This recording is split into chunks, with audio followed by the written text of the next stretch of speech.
हरे कृष्णा, राधे राधे। आप सबका वेलकम है वृंदावन सखी में। तो फ्रेंड्स, जैसे कि आप लोग जानते हैं, कल है कामदा एकादशी और कामदा एकादशी से किस प्रकार ठाकुर जी की हमने स्नान कराना है, पूजा करनी है और भोग देना है, आज उसी के ऊपर हम ये वीडियो लेके आए हैं। सबसे पहले एक बर्तन लेंगे, साफ बर्तन में हम ठाकुर जी को फूलों का आसन देंगे और हम देखिए इस तरह गोपाल जी को अंदर बिठाएंगे और गोपी चंदन से आज ठाकुर जी को स्नान कराएंगे। इसमें थोड़ा सा हम जल डाल के गोपी चंदन को घोल लेंगे ठाकुर जी के चेहरे पे। इस तरह से गोपी चंदन सारा मल देंगे। तो देखिए आज हमने गोपी चंदन से कर दिया है। अभिषेक कराऊंगी इस तरह से। पोशाक ठाकुर जी को हम धारण कराएंगे कि इतनी प्यारी ड्रेस है और इसके ऊपर कितना सुंदर वर्क हो रखा है। तो हम ठाकुर जी को अब ये धारण कराएंगे इस तरह से।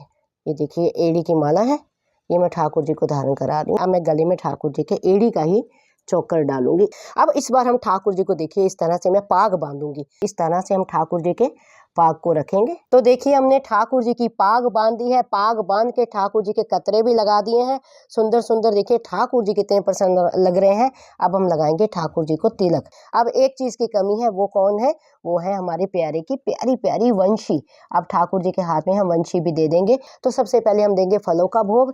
कोई भी फल, जो ऋतु फल आपके पास हो, किसी भी ऋतु फल का भोग दे सकते हैं। और ये हम दे रहे हैं लड्डुओं का भोग और ये बर्फी का भोग।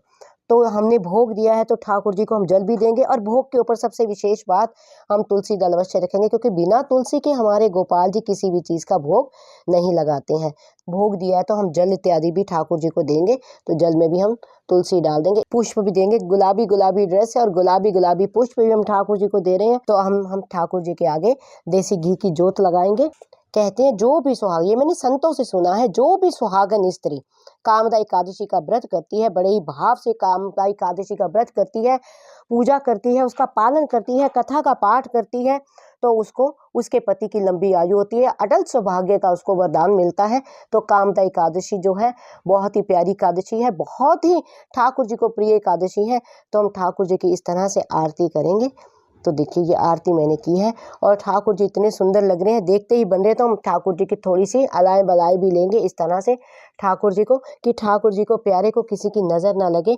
तो इस प्रकार आपने कामदा एकादशी पे ठाकुर जी का श्रृंगार करना है। अब मुझे अधिकतर प्रश्न आते हैं कि दीदी एकादशी पे ठाकुर जी को अन्न का भोग लगा सकते हैं कि नहीं लगा सकते। तो देखिए भोग लगाने में कोई भी बुराई नहीं है।